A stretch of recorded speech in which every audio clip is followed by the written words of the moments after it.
Waalaikum warahmatullahi wabarakatuh. Kusoo dhawaada saaxiibayaal muuqaalkeena maanta waxaanu ka hadli doonaa filimkii Dome 3 filimkaas oo mooto magaalada ku xijinaya Amir Khan isagoo magaalada nafta u keenaya. Haddaba bilowga filimkeena waxa uu ka bilaabmaya magaalada Chicago 1990. Haddaba bilowga filimkeena waxaan arkaynaa Zahiro lacag qaadanaya kadib marka uu $25 iyo shilimaad qaato. $25 waxa uu la cararaya xagga aabihii waxaana uu keenaya aabihii waxaana uu ku oranayaa badiinta iska bixi lacagtan. Aabihii waa farxaya laabtanayo kadib deyntii waa uu la daahaya waxaana uu imanaya isagoo meesha ku jira ninkii bangiga lahaa. Kadib waxa uu imanaya waxaana uu ku oranayaa lacagtayda ayaa kaaga faaran. Kadib waxa uu ku oranayaa intaan showga la gaadho waxaadna tustaa bandhig faneedka aad sameynayso aad leedahay lacag ayaan kaaga soo gudaya. Kadib bandhig faneedka ayaa uu tusaya waxaana uu gelinayaa miiskii. Kadib waxa uu tusaya miiskii oo bannaan kadib meel kale ayaa uu ka soo saaraya mataankii kale Zahir. Kadib odaygii bangiiska lahaa waa uu kacaya waxaana uu oranayaa kamaana heli bandhig faneedkan aad sameynayso annaguna waxaan u baahanay inaad lacag yaraa. Zahir ayaa qabsanaya lugaha ninka aabihii ayaa la hadlaya waxaana uu ku oranayaa caadi u malin inaad lugaha qabsato. Kadib waxa uu la soo baxaya baaskoolad hal mar ayaana ku qabanaya ninkii bangiiska lahaa. Kadib ninkii bangiiska lahaa intuu ku qabtay ayaa haddana isku qabanaya isagana ayaa bartii isku dilay. Waxaan u jeednaa Samar oo bangigii soo dhacay kadib markii uu Samar bangigii soo dhaco dhulka ayaa uu imanaya odaygan ayaa ku oranayaa lacagtan qaada Amir Khan oo magu ogaa ninkii lacagtan soo xaday.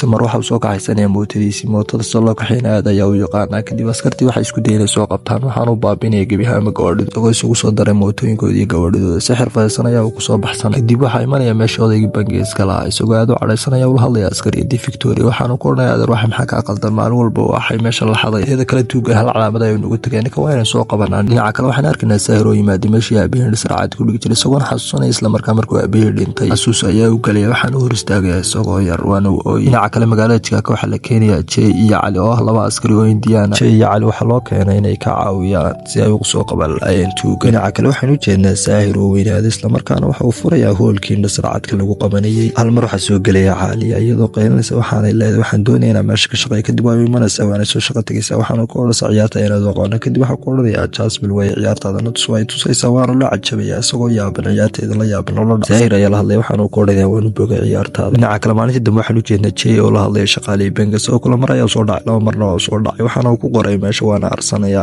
laakiin ninka waxaan u degnaa fikrad isla markaana qorshe ayaa noo hayay waxaanu daaranaa TV-ga inoo ka hadlayna waxaan odhanaa ninkaas dumar dama soo noqday jeelka ayaa ulinta ku cabay. Zahir waxa uu ka daawanaya TV-ga waana uu qoslaya. Maalintii labaad waxa uu imanaya bangiga waxaana uu ku oranayaa aniga ayaa ku garanaya tuuga soo dhacay ninka bangiga dhaca waa ninka la soo ramayaan uu sheegay magaciisa waxa la dhahaa Charlie markastana sanso isku qaray. Kadib waa uu sharaxay waxaana uu ku oranayaa maalmaha kamid ayaa waxa uu qabtay showgaasina waa cajib oo ay dadka isla markaana wax walaaqay waxaana uu ilaaday waan arka u soonaya isla markaa Jay waa xanaaqay waxaana uu ku oranayaa ku sheegay adiga Zahir oo qoslaya ku oranaya ninkan muligiiba meelaha ayaa uu ku qorqoray. Zahir isla markaa waa ku oranaya waxaana uu ku oranayaa ninkan waxa muligiiba wuxuu doonay inuu arko isla markaa waxaan doonayaa inaan kala shaqeeyo si aan ninka kula soo qaban lahayn. Jay waa uu ka yeelaya waxaana uu ku oranayaa waayay birtulisku. Zahir waa farxaya qorshihiisa ay soo gudadhay. Maalinta xigtay Zahir waxa uu imanaya bangiga waxaana uu sheegay qorshayaashii iyo filimka kamarada ayaa ku xidhay bangiga. Kadib waxa uu duumanayaa kamaradayaashii bangiga oo dhan waxaana uu qorsheynayaa sidii uu bangiga u dhici. Kadibna waa uu soo garaacaya waxaana uu sheegay inuu maanta tuuga bangiga dhici doono. Jay waxa uu dhigay lambarka waxaana uu imanaya Cali waxa uu ku oranayaa waxa la dhacay inaad bangiga ilaaliso. Cali ayaa madax kor u qaaday kadib waxa uu arkayaa bangiga la dhacay. Kadib waxa la erinayaa Zahir oo tuug idida ayaa ka xirmaysa waxaana ku qeylay istaag. Kadibna dib ayaa uu sheegay waxaana ku dhaaqay xirfad kamid ah xirfadiisa wiishaana qaaday waxaana ku tuurayaa dhulka. kadibna uu gaya u galaya waxaanu ku soo saaray mootiis waana soo boodaya kadib askartii waa yaariiraysaa waxaanu galaya wadada kadib Samar waxa laga soo xidhaya wadadii ama biriishkii waa uu fikiraya cabaar uu fikira kadib waxa uu soo eegaya xaqiisa dambe waana uu boodaya isla markiiba mootadii hal mar ay noqonaysaa doon kadib waxa uu ku degaya badii waxaana noqonaysaa doon kadib waxay ku soo ariyanayaan laashash waana ka raakaya dibna Jay kama daba harayo waxaana uu ka daba qaadanaya diyaar isagoo shiishaya dhabarkiisa waxaana ku dhufanaya hal xab waxayna kaga dhacaysaa dhabarka kadib waxa uu ka galaya tuuneelka waana uu ka baxsaday laakiin nasiib wanaag Jay waxa uu sii eegtay wajigiisa kadib Zahir waxa uu iska dhiganayaa showgiisii si qurux badan ayaa uu dhiganayaa showgiisii kadib showgiisii marka uu dhameystay Zahir dadkii sacab ayaa uu garaacay intay u kacaan kadib waa ku soo baxay showga waxayna u jeednaa Jay iyo Cali oo hareeraha ka taagan isla markaa waa uu yaab waxaana uu eegaya hareer kadib Jay waxa uu fahmay wax walba waxaana uu ka oranayaa tuugu adiga ee cid kale ma aha waxaadna iska siibtaa garanka sababtoo ah hal xab ayaan kaaga dhuftay dhabarka kadib waxay eegayaan dhabarkiisa waxbaana way ka waayaan kadib waa u qaadan waaya jey iyo cali waana yaabaya waxaana ku odhanaya cali aniga ayaa ku dhuftay sidee ayuu nabarku ugu oli waaya xabadana ku dhuftay saahir ayaa waxa uu soo gelayaa gurigiisa waxaynu arkaynaa muraayada mabaha hadhkiisa ee waaba laba waxaan magaalada xijinaya halba maaha waa laba shab ninkan kale waxaa lagu magacaabaa samar waaba ninka dhan ee hawshan qabta badii ku dhacday ayaa uu ka daaweynaya waxaanay soo xasuusanaya iyagoo yaryaroo biyo isku shushubaya xasuus dheer ayaa ay gelayaan maalin maalmaha ka mid a saahir ayaa waxa uu korayaa meeladoodii oo ku tartamaya ayaa xadhig la go-ayaa saahir kadib samar ayaa gacanta qabanaya aabahoodna waa u naxaya waxaana uu ka odhanayaa sii deyna sidaa gacantiisa u hay samar meel ayaa uu ku jiray markuu aabihiis dilay waxaana uu ka arkayay daloolka aad ayaana uu ooyeyey waxayna go'aansadeen labadoodu iyagoo yaryar inay maalmaha ka mid a aargoosta qorshayaashii ay sameynayeen oo dhan mabuu ahayn mid keliya tee waxay ahaayeen laba mid isla markii uu kani meesha galo waxa ka soo baxayay mid kale dadkuna waxay u haysteen hal qof kadib samar markay showga dhigeen caaliya aad ayaa uga hel waanu jeclaaday subaxii dambe waxaan u jeednaa jey iyo cali oo shaqadiiska casilay islamarkaana hobkii lagala wareegay iyagoo sii socda islamarkaana isla iskaga tega magaalada ayaa halmar waxaay go'aansanayeen inaanay magaalada ka tegin ilaa ay tuugaas oo qabtaan kadib guriga ayaa ay ku soo noqonayaan waxaana imanayaan guriga maalme kadib waxa uu u shaqo tegayaa meeshii jey waxaana uu dabagelayaa saahir iyo samar jey ayaa waxa uu soo gelayaa meel hoose oo lagu daadago isagoo dhuudhuumanaya ayaa waxa uu soo gelayaa wiish islamarkaana waxa uu arkayaa laba qof waana sirta aanay cidna ogeyn jey waa uu yaabayaa waxaanu odhanayaa show waxaan magaalada xiji hal qof maahe waa laba qof islamarkaa aqalkiisa ayaa ku laabanaya jey waxa uu go'aansanayaa inuu la saaxiibo samar waayo waa qof miskiina samar dabadna ma arko dadna ma raaco maalmaha ka mid a samar ayaa waxuu soo baxaya dalxiis isagoo baskan magiisa iskaga qoray oo dalxiiskiiskaga guda jira ayaa uu hal mar u imanaya jey ayaa waxaynu arkaynaa jey oo wejigii soo bedeshay islamarkaana ku dulboodboodaya samar waxaana uu ku odhanayaa cuntay siiwan gaajoonaya samar waa uu siinaya waana uu la saaxiibaya kadib waxay wada qaadanayaan jawi kaas ayaa uu kula saaxiibaya samar waxa uu siinaya tigidh waxaana ku dhashay wayaan dhiganan oo kaalay kadib waxaynu tegaynaa bangiga labaad ay dhici doonaan waxaynu ujeednaa saahir oo wejigii soo bedeshay islamarkaana duubanaya bangiga meel kasta waa uu ka sawiranaya isagoo iska dhigaya oday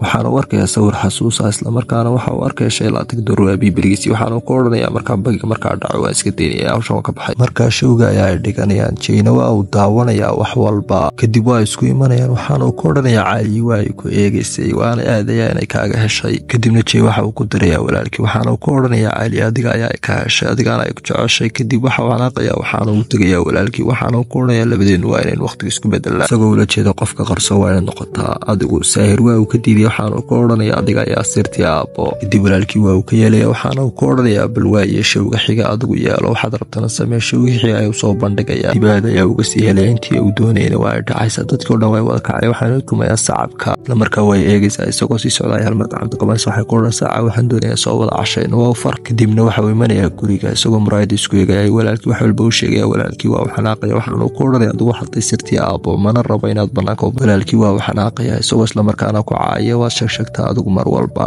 samar waa uu xanaaqaya waxaana uu ku odhanaya wixii dambe intaa kulama jiro adiga ayaa noqonaya hadhkayga aniguna waxaa noqonaya booska samar oo hadalkiisii sii wato ayaa wuxuu odhanaya maanta wixii ka dambeeya adiga ayaa noqonaya hadhkayga oo dadka iska qarnay walaalkii waa uu dharbaaxaya kadib waa uu xanaaqaya waa saraalgeliya waanu ka tegaya guriga waxaana uu ooyaya kadib waa iska baxaynu u jeednaa jey oo u yimaaday shaqaalihii banka iyo ninkii bankiga iska lahaa wax walbana waa uu sheegayaa dib samar iyo caaliya ayaa wada kulmaya waana wada fadhiisanayaan kadib waa wada hadlaya waanay ka tegaysaa waanuu sii eegayaa islamarkaa uu sii eega waxa uu tegayaa saaxiibkii waana uu ku dhegdhegaya hal mar ayaa uu jey garhkiiska furaya waa uu yaabayaa samar waxaan uu eegaya waxaana uu ku odhaya maymay waana uu ka cararaya kadib jey waxa uu isku dayaa inuu dejiyo waanuu la hadlayaa waanuu ka diidaya waxaana ku odhaya waad khiyaantay markaa hal mar ayaa gacanta u dhiibaya waana qabsanaya waana isku tuuraya waxaynu ogaanaa inuu ninkan yahay saahir kadib jey waa uu yaabayaa saahir ayaa wax walba uu sheegaya waxaana ku odhaya waa soo dabagalay samaar waxaana na ogaaday inaad sirteeda ogaatay kadib irbad ayaan ku maday waana qabtay meel ayaana dhigay walaalkay kadib jey waxa uu ku xidhayaa meelahan tareenada kusoo maraan kadib waa uu iskaga tegaya islamarkaa uu meesha ku xidho waxaanu ku odhayaa nabaday waana kusii salaamaya waxaynuna arkaynaa saaxiibkii cali oo imanaya islamarkaana badbaadinaya islamarkaana waxaynu arkaynaa samiir iyo saahir oo banka marka la dhacaya